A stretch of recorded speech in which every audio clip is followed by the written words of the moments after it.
కాకినాడ అమలాపురం కోటిపల్లి కడియం అంద గణేష్ కేకేస్తే బిలబిలమని వస్తారా మనం కేకే చొక్క రారే నోటి వాసి చెప్పింది కనపడలేదేమి బండి తీయండి. తీయడానికి ఇదేమైనా ఆటోనా టాక్సీనా? బస్సు. అయ్యగారు కోటిపల్లికి వెళ్ళాలి. అయ్యగారు కోటిపల్లికి వెళ్ళాలన్నా సకినేటిపల్లికి వెళ్ళాలన్నా మనం విసిలేయాలి. అయ్యగారు ఎవరు అనుకుంటున్నారు? ఎవరయ్యా? ఎమ్మెల్యే ఇస్తామన్నారు, ఇట్టంలే వదిలేశారు. ఎంపీ ఇస్తామన్నారు, ఢిల్లీ పడక వద్దని చెప్పేశారు. నిన్న సీఎం గారు ఫోన్ చేసి మినిస్ట్రీ ఇస్తామన్నారు. ఇస్తే సీఎం పదవి ఇవ్వండి గానీ మినిస్ట్రీ వద్దన్నారు. ఈయన సంగతి పూర్తిగా మీకు తెలియదు. ఈయన పేరు చెప్తే ఈ చుట్టుపక్కల 18 గ్రామాలు కూడా గడగడ గడగడలాడిపోతాయి. ఈయన నోరిప్పాడంటే భూకంపం, ప్రళయం, కత్తరిల్లిపోద్ది. ఏంటయ్యా గంటలేమన్నా మింగాదా? మాట్లాడు, చెప్పు, నోరు విప్పరా. నా నీటి మాట్లాడతాను. నాకేడితే అవుతావు. ఇడు మేసు తిప్పటి తిప్పినాను. ఇడు పో చెట్టమంటే నేను ఎక్కడికని పో చెట్టాను. పంతులు వేరు చెయ్యాలా, పెంటపూరి వెళ్ళాలా, పంచాయతీది, కండువాతిది, గొలుసు రోడ్డు గోడు, ఈడు పోకరు, పంతులు పోకరు. రేపు పాలకొల సంత బస్సు బుస్సు అనిపించండి. మీ పెద్దలకు దండం. ఈడు చెప్పిన డబ్బా కొట్టినాను. నాకేడితే అవుతావు. నేను వెళ్ళిపోతున్నాను. ఏరా వాడు నోరు విప్పితే ప్రళయమా భూకంపమా? బాబు అన్ను గేండి. నేను నీ పిచ్చి హాస్పిటల్ నుంచి వచ్చాడు. మీరు ఇలా రండి, జాగ్రత్తగా చెప్తాను.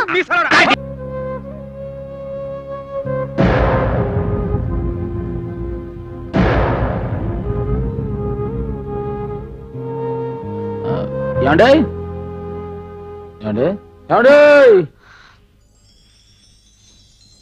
మీరు వస్తారేమో బస్ స్టాండ్ ఎదురు చూస్తానండి. మీరు రాలేదు కదండి, నేనే వచ్చానండి. నేను పెద్దమ్మ కుంకుమ తెచ్చిస్తాను కదండి, అక్కడ ఆలస్యం అయిపోయింది. ఇదిగోనండి అయ్యగారికి అమ్మగారికి తాళ్ళు తీసుకొచ్చానండి. ఇది అయ్యగారు కట్టున్నారు అనుకోండి, అయ్యా బాబాయ్ అని తిరిగేలేదండి. అవునండి అమ్మగారు ఇది కట్టున్నారు అనుకోండి, ఆవిడ 5వ తారీఖు ఆయుష్ అండి. అమ్మా నాన్న ఇంట్లో లేరు. పెద్దమ్మ తల్లి కుంకుమ ఎంత సత్యం మీకు చెప్పాను కదండి. పెట్టుకోండి, అనుకునేది జరుగుద్ది. పో అవతలికి, బయటికి వెళ్ళు. ఇంకా నా ముందు నిలబడ్డావంటే ఏం చేస్తానో నాకే తెలీదు. కానీ మీరు నా మీద ఎందుకు కోపంగా ఉన్నారో నాకు తెలియాలి కదా. ఇంకా నాటకాలు ఆడకు. అంతా నా కళ్ళతో చూశాను. ఎవరి కళ్ళతాళ్ళు చూస్తారు, కానీ ఒక్కొక్కళ్ళు ఒక్కొక్కళ్ళు అర్థం చేసుకుంటారు. మీరేం చూశారో ఏం అర్థం చేసుకున్నారు? తెలివిగా మాట్లాడి తప్పించుకుందాం అనుకోకు. నువ్వు చేసేదంతా మోసం, చెప్పేదంతా అబద్ధం, నవ్వేదంతా విషం. ఏంటండి మీరు మాట్లాడేది? నువ్వు సరళ అనే అమ్మాయి జీవితం నాశనం చేయలేదు. నీ వల్ల అమాయకురాలు పిచ్చిదైపోలేదు. నువ్వు వాళ్ళ అన్నయ్యని చంపేశావు.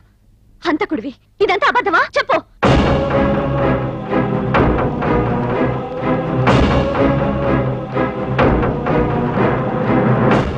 అబద్ధం కాదు.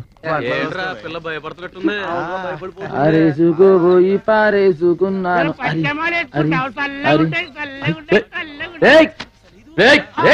ఏట్రా ఏట్రా చేస్తున్నారు? దారి చూపిస్తారు, కొడతాను. నువ్వు పక్కకి రామా, నువ్వు పక్కకి రామా.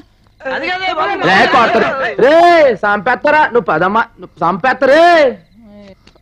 ఏటమ్మా ఇది? ఏటి టైంలో నువ్వు కొంచెం బుర్రంతా నీకు లేదా?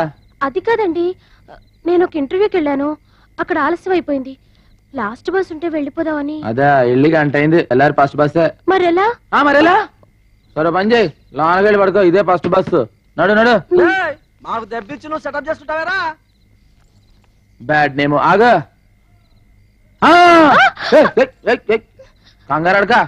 చూడు, నువ్వు జాగ్రత్తగా ఉండే చోటుకి తీసుకెళ్తాను. బ్యాగ్ ఎట్టిచ్చి. నమ్మమ్మా, జీవితంలో ఎవరో ఒకళ్ళు నమ్ము, ముఖ్యంగా గణేష్ నమ్ము. ఆ బ్యాగ్ ఎట్టివు. ఇక్కడ అవునండి. కుదరదు గణేష. నేరస్తురాలైనా సరే ఆడదాన్ని రాత్రిపూట పోలీస్ స్టేషన్ లో ఉంచకూడదు, చట్టం ఉందిరా. గురుగారు ఒక్కసారికి చట్టంలో సర్దుబాటు చేసుకోండి. ఆమె అమ్మాయి లేదు అనుకోండి. గురుగారు మీకు తెలుసు, ఫస్ట్ బస్ 5 గంటలకు ఉంది. 4 గంటలకు వచ్చి తీసుకెళ్తా, మీకు ఎటువంటి ఇబ్బంది లేదు. చూడమ్మాయి, అక్కడ కూర్చో. థ్యాంక్స్ అండి గురుగారు. ఇక ఏటికి కంగారు పడుతున్నావు? వీళ్ళంతా మనోళ్లే. ఇక ఏమన్నా తిన్నావా? రాత్రిపూట తినండి. అయితే మన భారతీయ అనమాట. ఇగో పొద్దున 4 గంటలకు వచ్చేస్తా. నీకు ఇంకా భయం తగ్గలేదు. ఇగో బాయ్. అమ్మాయి కంగారు పడుతుంది కదా, ధైర్యం చెప్పు. అలాగే. చాలా టైం అయింది. ఇన్స్పెక్టర్ ఇంకా రాలేదేంటి? రేపు కోర్టులో కేసు ఉంది, వస్తే ఆ ఫైల్ పుటప్ చేయమని చెప్పు. నేను వెళ్తాను. సార్ మందు ఎక్కువైనట్టుంది. సాంబేశ్వరరాయ్ సార్ రేపు కోర్టుకి వెళ్ళాలంట, ఫైల్ రెడీ చేయమన్నారు సిఐ గారు. ఏడే కోర్టు ఫైలా? స్టేషన్కి వచ్చానా? క్లబ్ కదా చేయాలి. ఎక్కడికి వెళ్దామన్నా స్టేషన్కి వచ్చేస్తున్నాయి. నైట్ మందుకి ఇబ్బంది అవుతుందేమో. ఏ బ్రాంచ్ షాప్ కానీ వెళ్ళి ఓ బాటలు రామ్ కొట్టురా.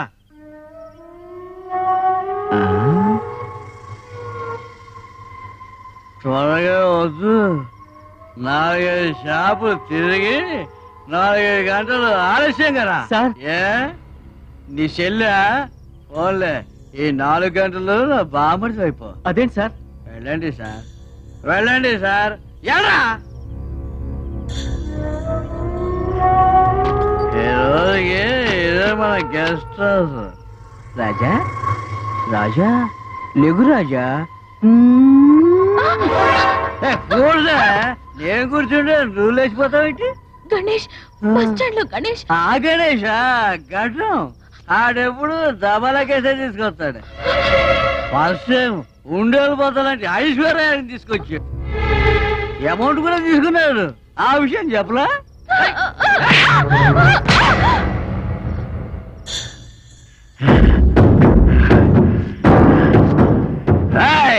ఇక్కడ ఫ్రీగా బ్లూ ఫిల్మ్ చూపిస్తాను అనుకుంటావా?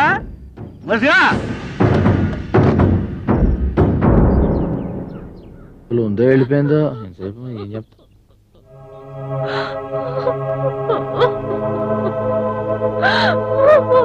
ఏమైంది? ఏం జరిగింది? నీచుడా, ఎందుకు నన్ను మోసం చేశావు? ఎందుకు నన్ను జంతువుకు అప్పగించావు? ఎందుకు నా జీవితం నాశనం చేశావు? చెప్పు, ఎందుకు నాశనం చేశావు? Ganesha,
order order order.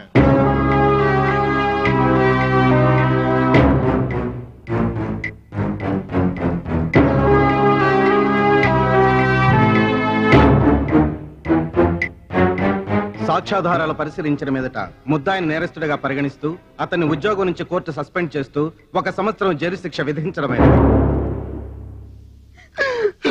ఏమిటయ్యా ఇది? మా బతుకులతో ఎందుకు ఇలా ఆడుకున్నావు? మీ చెల్లెని జరిగిన అన్యాయానికి ఏమిటి పెద్ద న్యాయం జరిగింది? ఇప్పుడు ఆ ఇన్స్పెక్టర్ ఇంకో సంవత్సరంలో బయటకు వస్తాడు. కానీ నా చెల్లెలు బ్రతుకు నవ్వులు పాలైపోయింది కదయ్యా.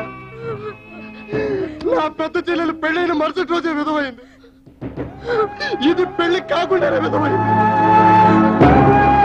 వీళ్ళతో నేను ఎలా బతకాలి?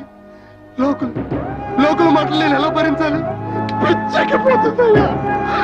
ఎందుకు ఇలా చేసావో చెప్పు. చెప్పు అయ్యా, చెప్పు.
అలా మతి చెదిరిన మనసుని ఎలా ఓదార్చను, నీ నిర్దోషణని ఎలా నమ్మించను? ఆ క్షణం నుంచి వాళ్ళ బాధ్యత నాదిగా చేసుకున్నాను. వాళ్ళ కోసం ప్రతి క్షణాన్ని పైసలుగా మార్చుకున్నాను. నాకు ఆకలేస్తే వాళ్ళ ఆకలిని గుర్తు తెచ్చుకుని మర్చిపోయేవాడిని. నా వల్ల చెదిరిపోయిన వాళ్ళ బ్రతుకుల్ని తిరిగి సరిదిద్దాలనే బరువైన బాధ్యతని నవ్వుతూ తేలిక చేసుకున్నాను.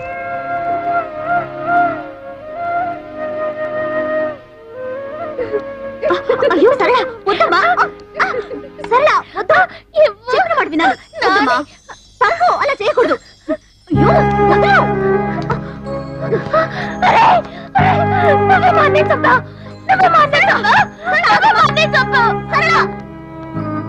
నేను నిన్ను తప్పుగా అర్థం చేసుకున్నాను. సారీ. మా అన్నేమనుగా పర్లేదండి. ఇక్కడ పరిస్థితి అర్థమైంది కండి. అదే హలో, ఇగో 3 బస్సు వచ్చేస్తే 4 రూపాయలకి ఇచ్చాలి. మీరు రండి చెప్తాను. అయ్యి బాబాయ్ మీతో వెళ్ళండి, అబ్బాయి పోతారు. రండి మీరు.